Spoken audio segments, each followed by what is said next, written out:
All right, we're back another Sunday on the political spectrum. We're here on our Black Media Network, and I'm Dr. Robert G. Bryant, right here from Savannah, Georgia. We will soon, hopefully, have my co-host join me because today our task is to talk about voter education. We had a few small issues with making sure that everyone was in the studio on time, and so what I'll do, you all, I'll start today with our first video clip and then we'll do our first 10 when my co-host get here. All right. Oh, right on time. Hey, you're right on time, Clinton. I don't know what Dante is, but hey, I love that hat. Right. How's it going for you? Ah, rough, but I'm hanging in there. I went to a Board of Education meeting. That wasn't a farce. Oh, that's nice. They just pat each other on the back or just say things that make no difference. Oh, yeah, they were going to do whatever they wanted to do. They didn't really care about what the public had to say. No, why does it matter that students need to learn? Yeah, really. Let's just keep upping the taxes and blowing it on our salaries and nice new buildings. Well, and we'll which that's part of our first. We can do that part of our first 10. It interests me that we have these. First of all, let's talk about why do we have all these municipal governments, right? Yeah, But you have like Athens, Clark County. Why can't we do Savannah, Chatham? We have two different police forces, two different taxes, a school board that pats itself on the back for doing absolutely nothing, yep. and so yeah. And I tried to find a copy of the hearings on video, and they always record them, but they're hard as you know what to find. Yeah, which is really interesting. Well, you want to know what's being said. That's what it all boils down to. Yeah, I tell you one thing, and so I guess our shout out to our legislators and local leaders across the nation. I think it has become too much about personality and less about policy, and so yeah. But Yeah, I find it a complete farce. Their little mission statement and mission statement that they have placed upon the wall behind them. They failed both, and it continued to fail both for decades. And we just throw more money at them. yeah, which gets us to our next topic on the first 10, which is elections, right? I know Yep. here in Chatham County and across the nation, there are runoffs that are happening. And for those who don't know what a runoff is, you'll have you'll have what's called a general election or a special election, what have you, whatever that is, a basic day where you go and you vote. And if a person doesn't get a certain amount of numbers, or in this case in Georgia, 50% plus one, then there's a runoff for the top two vote getters. Sure. So we have a campaign here with Chatham County where the 8th district has a choice to pick an individual who's a good pastor or someone who understands the work and who's an engineer. Yep. That's going to be a hard choice for people to make. It's not a hard choice if you understand where you are. So let's just use New Orleans, for example. Let's say I am living in New Orleans, a place where we know Hurricane Katrina did some damage, a place that has issues with stormwater drainage, a place that has, issues across the board. I don't think a pastor is going to necessarily get me out of that situation. Well, people need to vote on ideas and stop voting on charisma. It's not that charisma is bad. I'm all for charisma. But if you don't have any creativity to create policy that's going to improve the conditions for yourself and your neighbors, then it doesn't matter how much charisma you have. Right. You know? And it's sad, but every time people go to the voting booth, they vote for what's familiar. Yeah. Yeah. Unfortunately. And what's interesting, I think in a lot of rural areas and small cities, and really a lot of areas across the South, I'm willing to say, the electorate has to be on average 55 plus. That's going to be your electorate. And a lot of times that population tends to be more comfortable with what they know. So this person has been in this seat 10 years, 5 years, nothing bad has happened. They haven't done anything to make me angry or to make me question them. So they must be doing a good job. And that is not the case.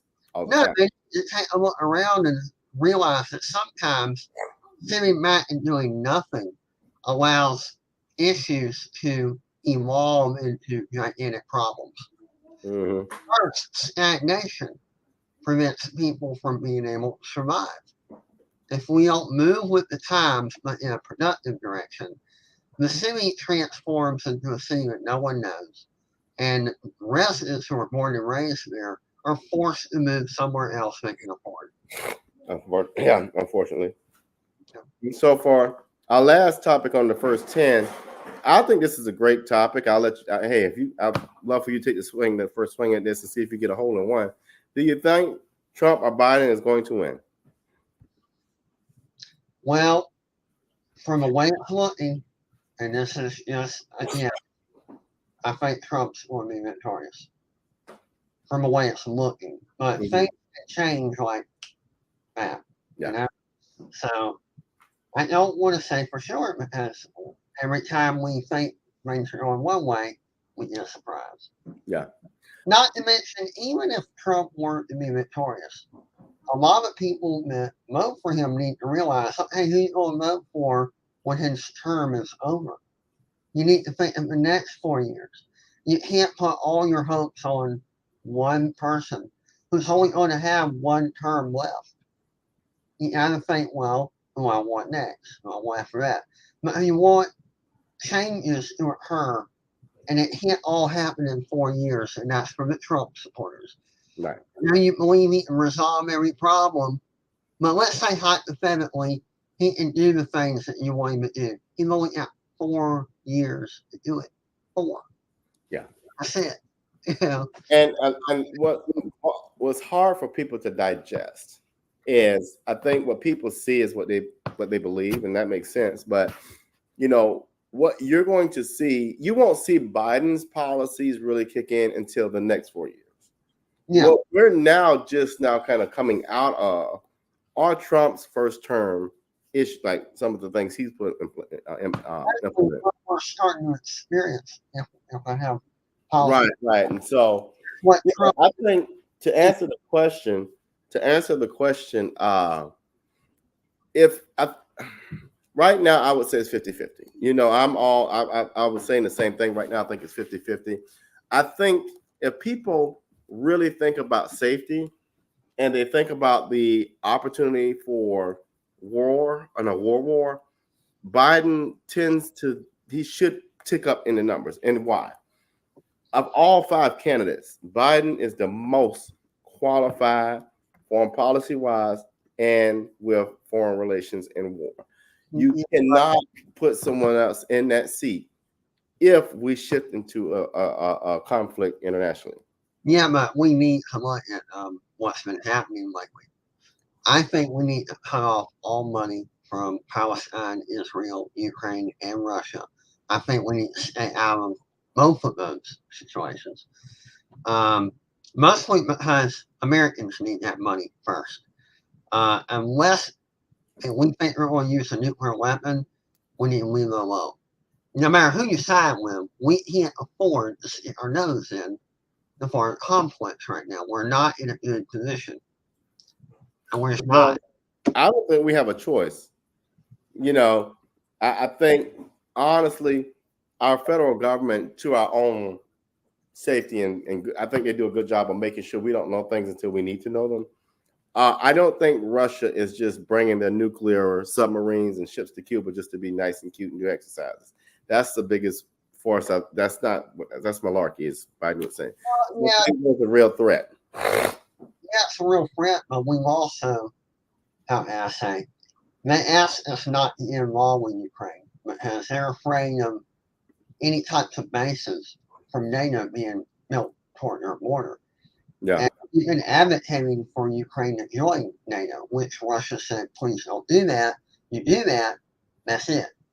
And we encourage it. You know, it's like all we had to do was just not encourage Ukraine to join NATO, and we wouldn't have had this stuff started. You know, Well, but on the other side of that, you have you allow Russia into Ukraine, and then you have the threat of them not wanting to go to Poland and expand. And so, well, what I'm saying is they wanted to join the Ukraine if we hadn't to push, Ukraine to threaten to join NATO. And the moment we pushed that, Russia went, "We told you not to do that. We told you we attack," and they did. Now, Ukraine, because of us and other countries, has superior, weaponry. They might have a superior military, but unfortunately, Russia has the numbers, and they just keep coming and coming and coming. So that's the reason they're such a threat for numbers. Well, there's an old saying: it's about quality, not quantity. And I think the United States has the quality. It could be argued both ways. Well, Rome thought that too before it fell. I love that. They had superior technology, but because they bit off more than they can chew, they eventually fell. Yeah, hey, good point. We're going to hop right into our topic in a moment. We'll go to a commercial break, and then we'll be back with our topic for the weekend, which is for Sunday, which is board education. Chatham County, we have some growing pains that affect our health and our wealth. That's why the race for the Chatham County Commission seat is not a popularity contest. It's a job interview, one that requires a proven track record. My name is Laureen Monica Bowles. I have served 33 years as a stormwater engineer and city planner. I've raised millions of dollars to create jobs and build affordable housing. Vote for the candidate with education and experience. Vote Laureen Monica Bowles, Chatham County Commissioner, District 8. Paid for by the committee to elect Laureen Monica Bowles. Come out to Port Wentworth on June 21st and celebrate Juneteenth with us. Bring the kids, your family, and your friends and enjoy a day of entertainment, history, culture, and fun. Don't forget, the Port Wentworth Juneteenth Festival is June 21st in Port Wentworth.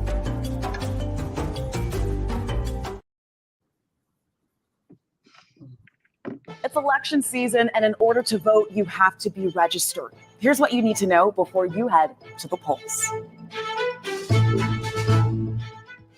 First, do you meet the criteria to vote in Georgia? There's a couple of different boxes you have to check. Here's some of them. You must be at least 17 and a half years old to register and a citizen of the U.S. and a legal resident of Georgia. Now, if you check all of these boxes, you can register in a couple of different ways. First up, online. Head to the Secretary of State's website. Click this menu, then scroll down and click Register to Vote Online. Make sure you have a valid Georgia driver's license or state ID card and follow the prompts.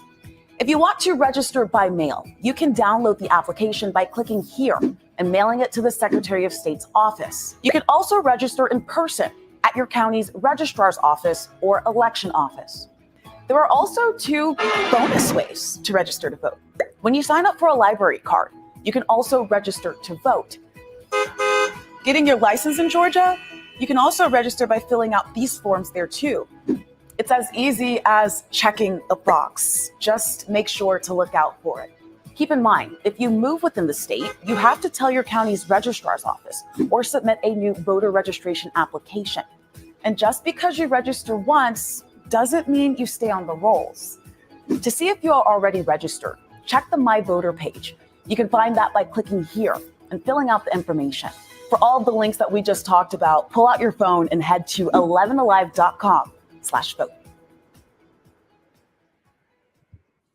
All right. What's your initial thoughts? I want to inform people if you apply for EBT, Social Security, Supplemental Security Income, any form of disability, on Gateway, the government form, you can register to vote while you're filling out this documentation online. So just a shout out to everybody. If you're not registered or you're not sure or you want to try again, you can register to vote when you apply for these government and state programs. Good stuff. Good stuff. They mentioned the driver's license and you can fill out these forms. I'm like, At what point are we going to just go ahead and register people to vote when they receive a driver's license or apply for Georgia ID? It's just common sense to me. But Well, you should be able to, except a lot of people for some reason click, not to submit. I don't know why.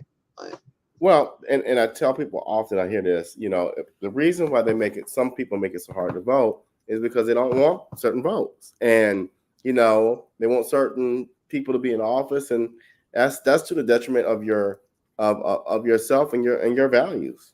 well, I had to go to court in order to be allowed to vote when I turned 18. So, You have to do it now? yep, I had to go to court. Wow, what was that about? If you don't, Let's see. Has some dynamic difference? Class- wow, are you serious? Yeah. That's damn discriminatory. Well, fortunately, I won, and that's why voting means a lot to me. That's a lot to unpack. And that's sad because I'm an ally to the trans community, and I wonder if transgender population has certain similar issues. I know they don't have the same issue, but similar issues, and that's just. Well, I know some handicapped people but they pretty much resolved that. Not completely. I'm sure there are plenty of Americans that have fallen through, the cracks in the system, and it's a job to help lift them up so they can register to vote. Yeah, and I think, and people must know this, you can register to vote at any time. You don't have to wait to an election. And I encourage people, utilize your right to vote. If you don't vote, you don't have a voice or an opinion in things. The other part of that is, don't just wait till election time. And, this is what I was thinking about. Check your status. We do know that some Republican-led, I'm glad Dante's in here. Some Republican-led states like Georgia, even though I am a fan of Brian Kemp at times, he does some shady things. And one of the things he did was purge the voter rolls. So you want to make sure that your voting registration is still active, because if there's certain rules where they would remove you from the voting rolls. And so you want to make sure that you are still active. Ratcliffe, I can't say. Can you pronounce his name for me? Rafflesberger. Thank you. Yeah. He's done some shady stuff too when it comes to voting. So always be vigilant. You never know what one person or many people in power will pull if you're not paying attention. So you have to be vigilant. And I don't care who you vote for. I mean, I wish you would vote for mass elections, but it's your choice. And if you lose, that's part of a Democrat republic. At least you have a right to complain. I really don't like to hear people complain that, hey, no activity in the voting booth. Right. And I'm glad you said that, because what this show is about today is really about voter research. And I know you have some things you want to bring to the table for people to think about. One of those I was thinking about today was, as you said, that we all often think about voting for people. There's sometimes referendums on the ballot. And I know this last vote we did, there were about 5 or 6 that were really, really good referendums. One being, should we, allocate funding for certain programs or certain services and things like that. And so you get to vote on your tax dollars. You get to vote on whether we build a park or a prison. You get to vote on a number of things. And so it's very real sometimes that you take it seriously, because we'll get mad because, they're building a pond or a shelter next to my house. Well, you didn't go vote because it was a referendum. Right. And if you think they're misusing the tax money on that government project, then vote no, so your money doesn't go towards that. It's your choice. That's it. So I know you had something on your list. What's on your docket? Probably the thing I always complain about, the Chatham County Board of Education. They had public hearings, as you know, last week. I spoke at one of them. I think Mark Urania, one of the Senate people running for Senate, spoke at them. Several citizens spoke. Mm-hmm. And I think only maybe 4 or 5 board members were present. That's it. The rest of them were on vacation, not sick, vacation. Now, mind you, this is a job that you have to campaign for. elected the whole, which means you wanted it. You know, you spent your time running for it, and you begged the people to elect you, and then you take a vacation. Okay, it's not like an ordinary job. You Right. know? You had to run for it, and what I couldn't believe is why this many members are absent during a public hearing to elevate the millage rate that will increase people's taxes. Oh, And they couldn't even be present and put on a facade that they hear about the people. And then it was pointed out that they've hired many different administrators when they've been complaining about no money. And they hired more people for maintenance when maintenance budget haven't been allocated correctly and it's been misused. Yeah. Not to mention, we haven't even gone over the salaries of oh. administrators. Let me tell you. If I, you're, oh yeah. if you're so concerned about the budget, here's an idea. Either lower your salary or cut back on your conferences and such that are out of town. There's an idea. Why don't you streamline some of the administrative duties like operations and transportation? I don't think we need some of the equipment that you're buying. You don't even have, like the city, you don't even have the qualified mechanics to work on the electric buses. Yet you bought all these electric buses. They're going to require more expensive parts, a different type of qualified mechanic, more money, more money.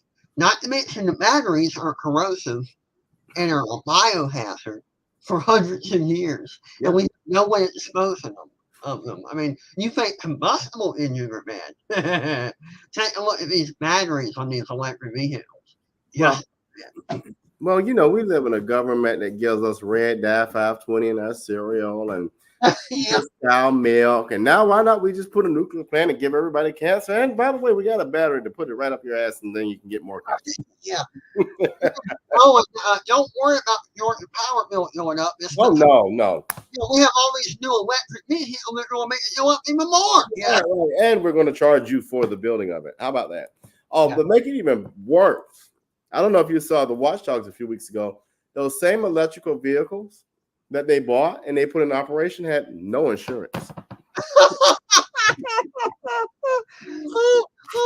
It gets even better and better.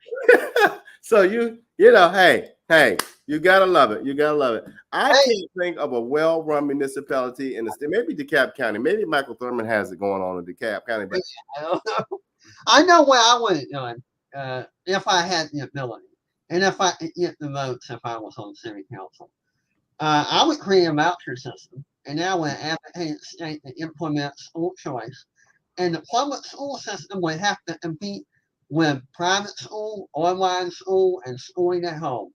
And Mhm. once they were forced to compete, if they fail, we got the perfect reason to abolish them and turn those brand new buildings into homeless shelters. yep. Then Hey. win. Yeah, that's what Cornel West actually advocates for that. I know I saw it. Yeah, that's one of many policies that I think, and that's what I tell people. You know, they get mad when I promote Cornel West, but he has some real life solutions that are not just jive turkey foolishness because I'm not Democrat or Republican or whatever. He has some real life solutions. You know, I could think of a building in Midtown. I can't remember. It was an old Sears building right before you get to Forsyth. That would be perfect. But you Yeah. know, the problem is we don't want homeless people in our neighborhoods. How that? And you try to put that next to downtown? Oh, Yeah, but we're creating, how I put it, our own problem. We complain about the homeless, and then we jack up taxes or businesses won't hire anyone. right. Or worse, if they hire anyone, it's someone that's out of town, or worse, someone that really doesn't need the job and they can't understand why the person won't apply for the job. Well, you want someone who's already perfect, doesn't need to be trained. Good luck with that. You know. Right. Yeah, that's real helpful. That's going to get you a long way. So I don't know. So let me play before we get to the next piece on your list. Let me play this next clip here. Is there any good reason No, basically, why should we vote? So hold on one second. I'm messing up my own self. So y'all, hold on. Oh wait.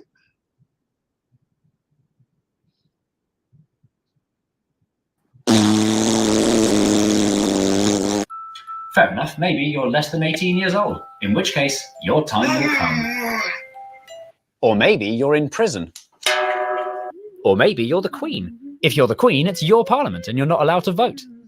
That still leaves a whopping 13 million people who are eligible to vote, but have said they're not going to. The press call it voter apathy, but that term implies that non-voters are lazy people who would rather stay in bed than walk 5 minutes to the polling station.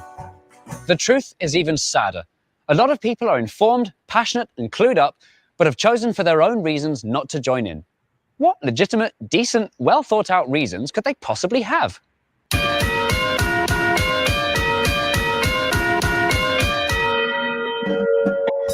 It's All right. And so while that was in the UK, it's pretty much the same here in the United States. People have voter apathy. They're just lazy. They don't think it's important. Why should we vote, Clinton? Well, it's the small things that you don't think about. The bills that arrive in the mail. It's the freedoms that you take for granted. Look how we all reacted to COVID. Mhm. Now, during such disasters, it's not just the feds' job, but it's all the state's job not to panic. Now, in the old days, they didn't give people information until they had it validated. And even then, they gave people hope. When the pandemic hit, they just released information unabridged and hit the panic button and took away all hope. So we reacted in fear. I reacted in fear. My neighbors reacted in fear. We wouldn't go out. We wore a mask. We were getting to the point to where we would wash our hands and open up our own doorknob. And now we realize that we overshot and we destroyed our own economy. People pretty much put a lot of businesses under with all the regulations to wear a mask. Even now that we've come out of the days, you still see people outside jogging with a mask on and there's no one around them. Now we're finding out that the rules that Fauci released were completely arbitrary. He was just making it up. He just made up. He just made up the distance of 6 feet off the top of his head. He made up the N95 mask being a deterrent. You look at it because I haven't watched this stuff. I've been watching it. He admitted he admitted it was arbitrary. And I'm like, what? you didn't do any data studies? You're just arbitrary. And he goes off the excuse, well, I'm a doctor. Well, if you look at his history, he's an administrative doctor. He never had to practice beyond 12 months. After his 12 months internship, he just went into administration. He never worked in the field more than 12 months.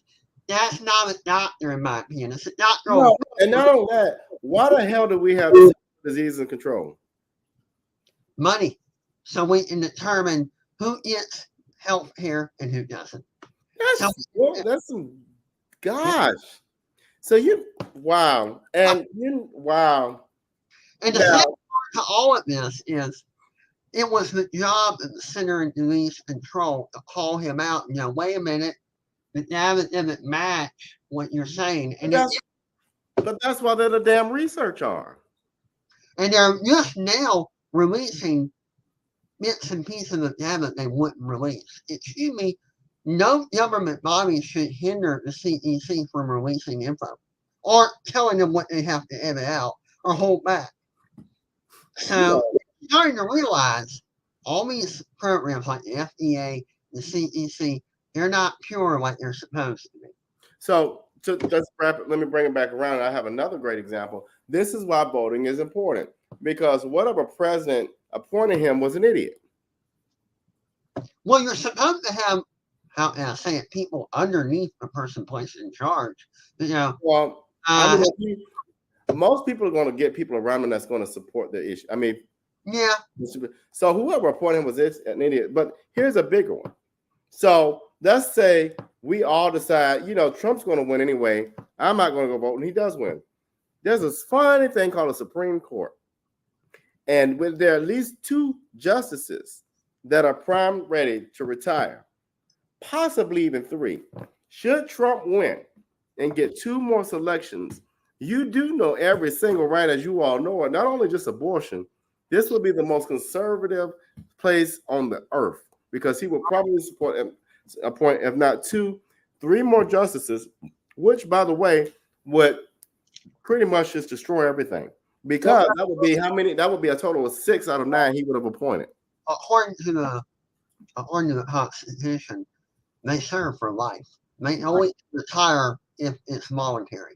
Right. They voluntarily retire, but it can't be forced into retirement. I mean, we have judges up there that I think might have Alzheimer's and they stuck it out. And I wish they had retired, but it has to be voluntary, and it's a life term. Right. Right. But Alito and Clarence will likely, if Trump wins, they will likely step aside. Let me tell you something Republicans do well, and they do it here at the Public Service Commission very well. They'll go ahead and get out of the way so that their successor is the guaranteed Republican. Same thing here with the Public Service Commission in Georgia. You know, Tim Nichols is probably about to do it right here. And so what they'll do, Public Service Commission is commissioner is elected for 6 years. Yeah. My 5th year, I'll retire so Governor Kemp can appoint a Republican. And then that, when the election comes up, that individual can be the incumbent. That's what they do well. I will give them that. You can't be mad at the hey. That's a good strategy. I have to admit. A brilliant strategy. Yeah. But Republicans have lost a lot too. So sometimes their strategies don't pan out. Yeah. But that one is, hey, you can't beat it. We're going to hop to a commercial break and we'll be right back. Clinton, get your next one lined up and we'll talk about that when we come back. Chatham County. My name is Lorraine Monica Bowles, and I am running to be your commissioner in Chatham County District 8. From Savannah's west side to Garden City, Port Wentworth, and the Highlands, the 8th District is primed for growth. I have the qualifications and experience to tackle the tough issues. When you elect me as your representative on the Board of Commissioners, I promise you I will serve as a consensus builder, not a dictator, and certainly not a puppet. You deserve accountable, transparent, and accessible leadership. On June 18th, vote for me, Lorraine Monica Bowles. Together, we will get things done, not let things be. Come out to Port Wentworth on June 21st and celebrate Juneteenth with us. Bring the kids, your family, and your friends and enjoy a day of entertainment, history, culture, and fun. Don't forget, the Port Wentworth Juneteenth Festival is June 21st in Port Wentworth. That's right. We're right up on Juneteenth, and right behind that is July 4th and Halloween and Christmas. So my goodness, time is flying. Yeah, the year goes by very fast. Very fast. And so what do you have next on your list? I think people need to really pay attention to their local elections. Yeah. No matter what party you're a member of, that's if you're a member of a party. Local elections is where everything is decided. The federal government is not supposed to have the power that it has. The people need to take control in their local areas, especially the state, the county, and the city. Keep thinking that everything has to be important only if it's with the federal government. No, we're supposed to have the autonomy in each state, each county, and each city to run the way we think is best for the people around us. So these local elections are more important than the federal ones. And a lot of local elections, those people can be in power forever. And you only want them in power if they're going to benefit you, the citizen. That's so true. I'm glad you said that. A lot of people say, well, I'm only going to vote for the president. And when Barack Obama ran, everybody just thought, well, he didn't do anything for the black community. He didn't do this. That's not what he was supposed to do. So you're so right. So municipalities, your city councils, your county commissioners, that's where the authority really is. Now I'll use Atlanta, Georgia for an example. I remember when I lived in Atlanta at one point, crime had gotten so bad to where they made a local policy where they were not going to prosecute you if they pulled you over marijuana because we needed to focus resources towards, violent crime. That's why you put people in office that can make logical decisions, right? Yeah. So, I make the same complaint here in Savannah. Why the hell are we pulling people over for marijuana when we got folks shooting up the squares, right? So just a great example of why local elections are important.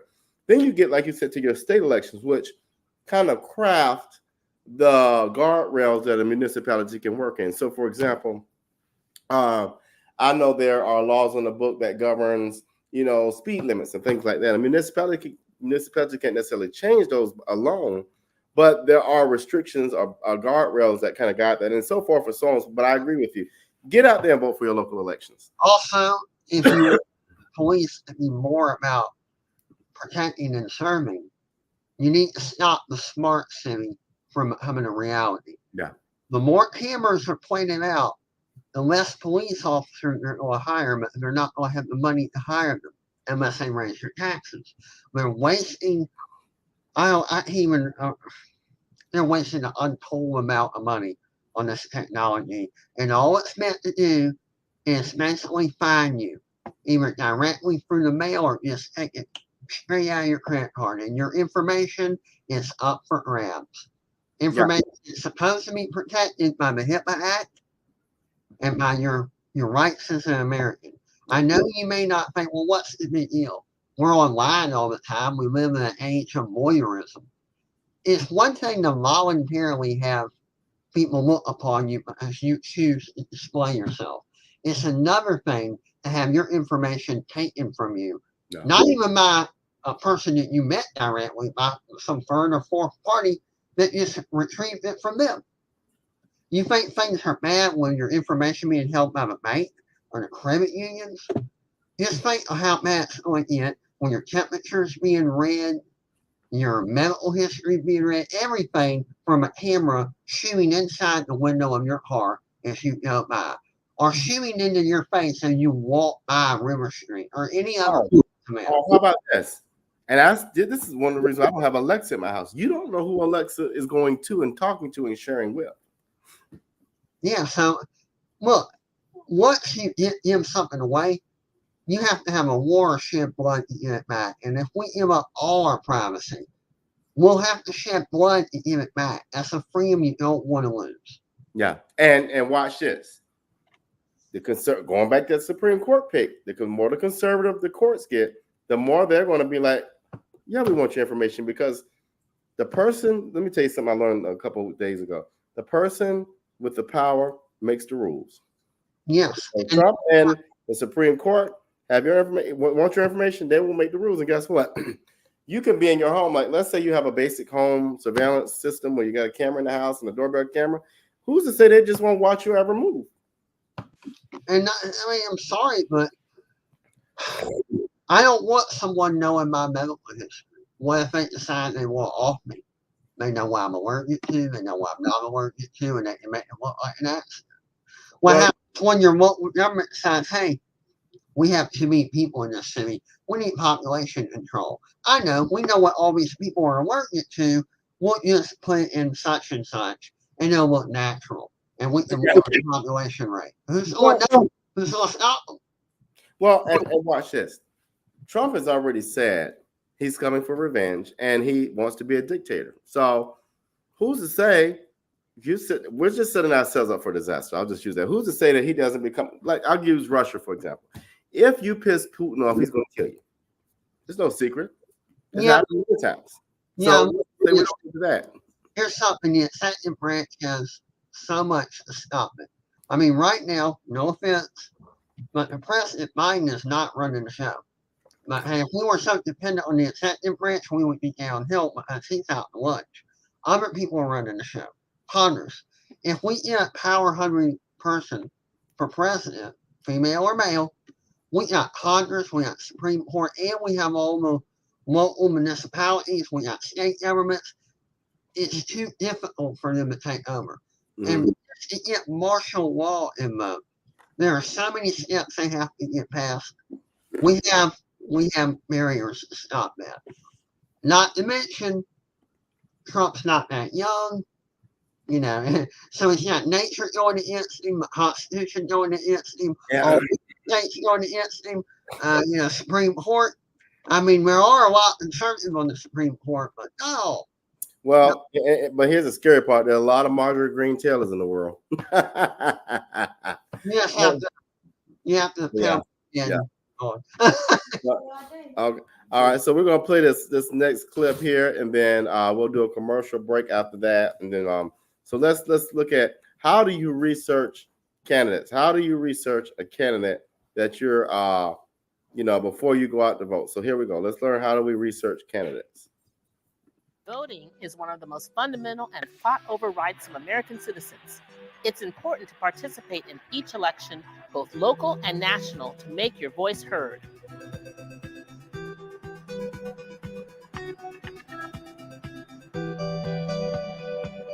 You want to be able to vote with confidence, but with so many elections to keep in mind, how do you find out which candidate is right for you? Here are a few do's and don'ts when making your big decision. While national elections are important, it's the local elections that will likely have the most immediate impact on your day-to-day life, and there are usually several happening during a given election. So be sure to look up all of the races and ballot issues that will be up for vote.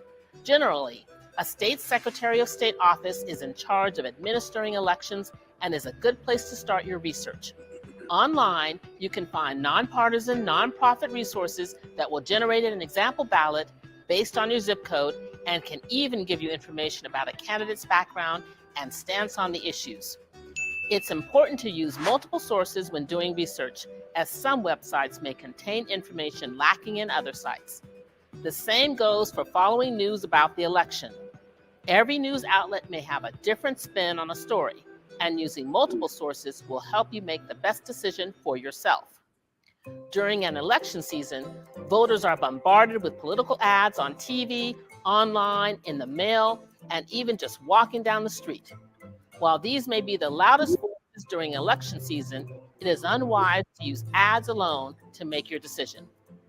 These ads are produced by a candidate or their supporters to either show themselves in the best possible way or their opponent in the worst possible way. They are purposely made to get a big reaction out of you in order to sway your vote. This means using language and images that may be misleading or exaggerated and will not give you the full picture of how a candidate will perform in office. It's important to not take these ads at face value. If you want to learn about a specific candidate, it can be good to check out their websites or social media channels. These platforms may go into more detail about a candidate's beliefs and specific plans if they reach office. But be sure to take what you read with a grain of salt. Remember, these are words and images selected by the candidate and their supporters to get the biggest reaction possible from you. It's up to you to assess how accurate these messages are. Your vote is one of the most important tools you possess to help shape the society you live in. Doing research on your ballot will help you vote with confidence.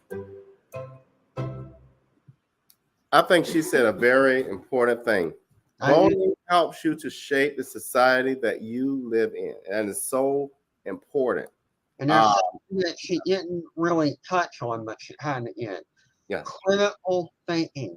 Who, Yes. what, when, where, how, why. Mm-hmm. Ask yourself that. And look at what the candidate is proposing and ask yourself, how will this affect me? How will it affect my family, my neighbors, my friends? Will it deliver a positive outcome? Do I think it will deliver a positive outcome?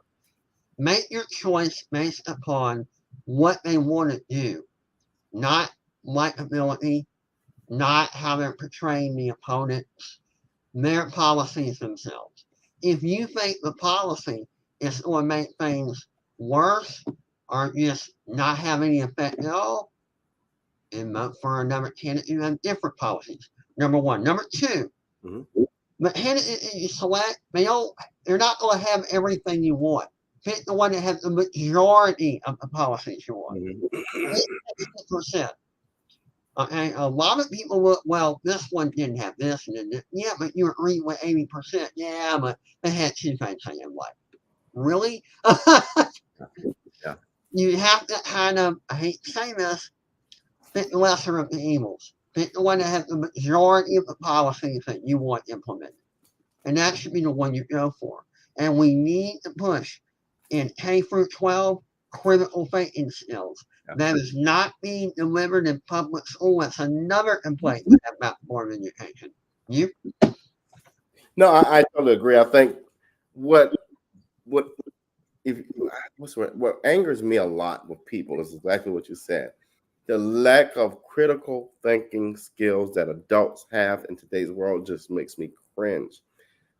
Use your context clues, people. And I'll use an example of that. We live here in the city of Savannah, and we just realized our property taxes were increased and rent increased.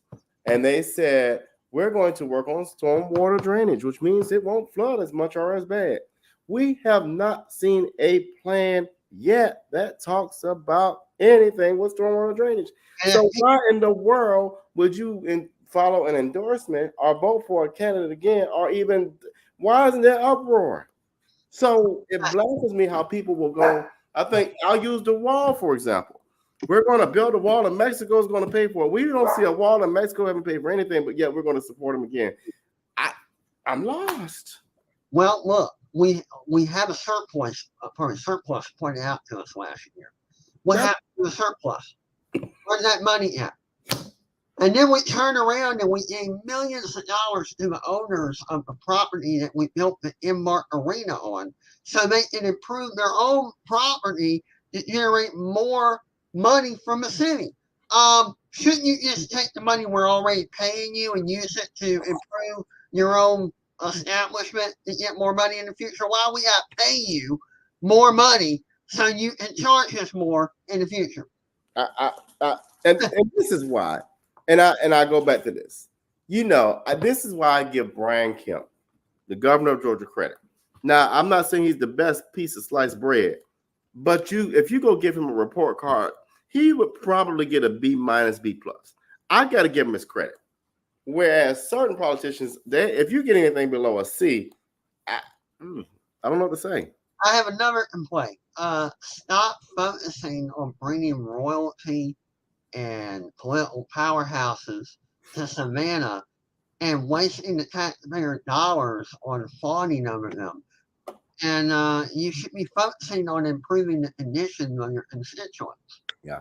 I'm sorry, but I also don't like encouraging single parenthood. My mother was a single parent, but I wouldn't encourage people for that. It makes life harder and more difficult. So I'm against single parent awareness. We're already aware they're there. I mean, I was raised by a single parent. We don't need disability awareness center. We see disabled people and handicapped people everywhere. We don't need to be aware of it.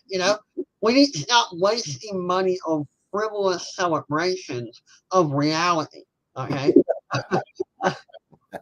What we should do is work on our health so our children are not born handicapped or not in an accident and become disabled. We should work on finding love and solidifying it so we don't have single parent households anymore. Yes, I know a single parent can do it, but it's more difficult. Why wouldn't you want your fellow neighbors to have a more difficult life and hand out t-shirts celebrating the fact that they have a more difficult life?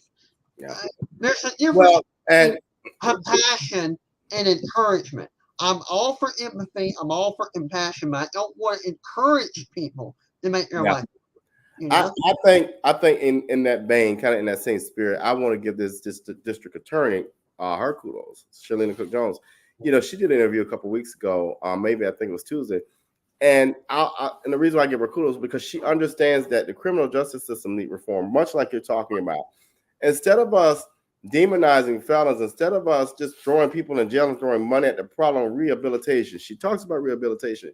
She talks about expungement and helping people who have paid their debt, try to get a sustainable life. And so we need people in office. This is one of the things I look at when I go to vote. Who is innovative and who has a vision?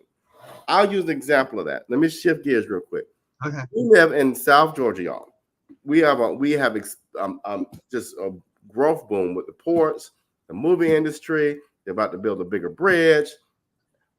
Hyundai plant. Why don't we have at least a conversation for multi-county rail, like Marta? When are we going to get it? It takes. I remember when we were growing up.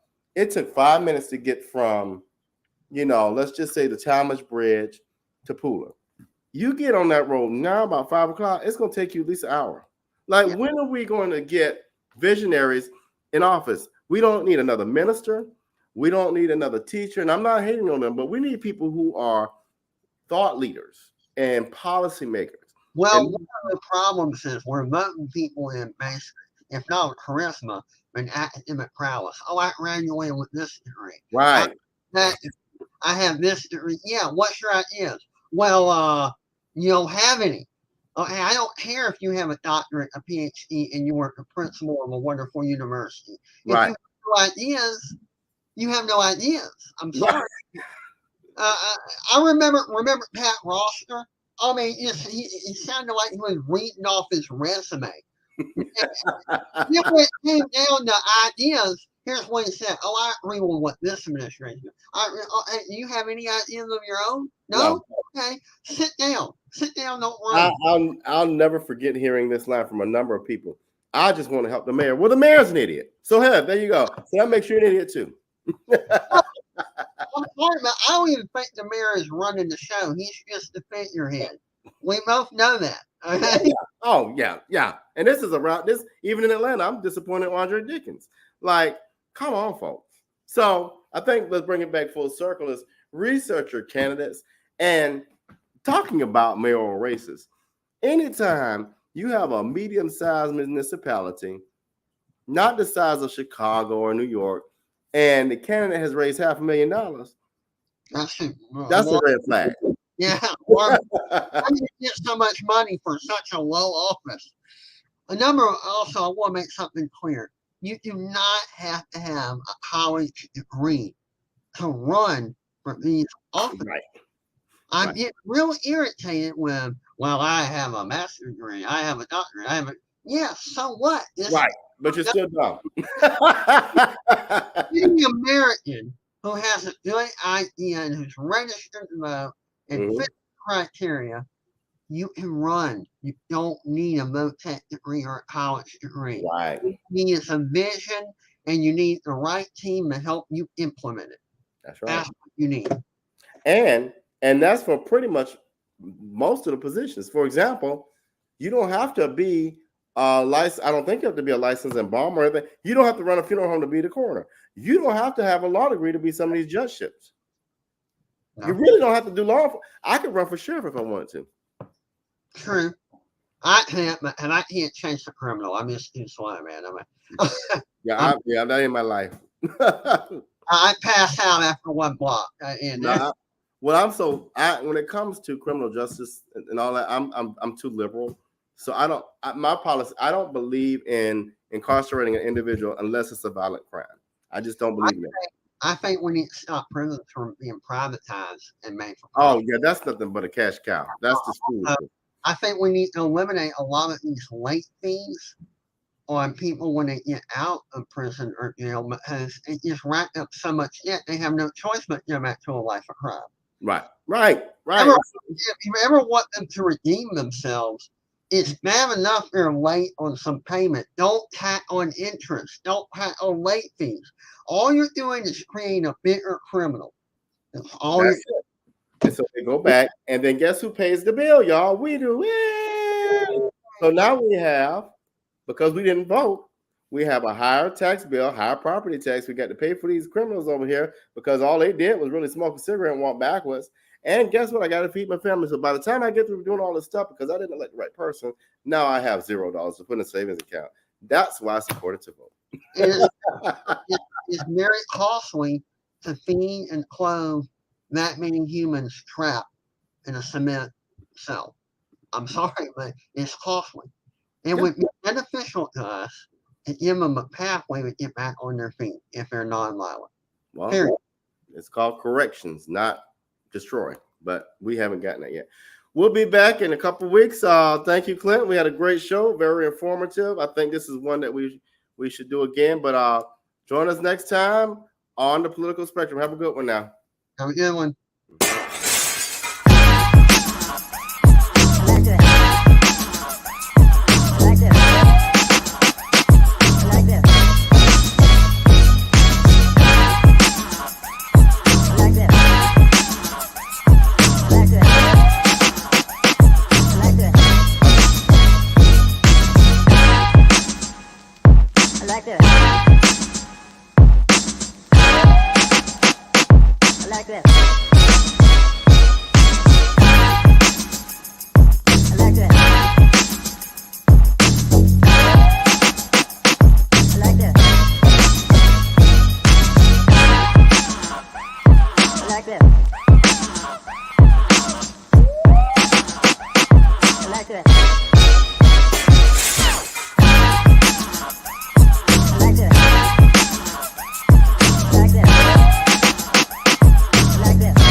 I like that.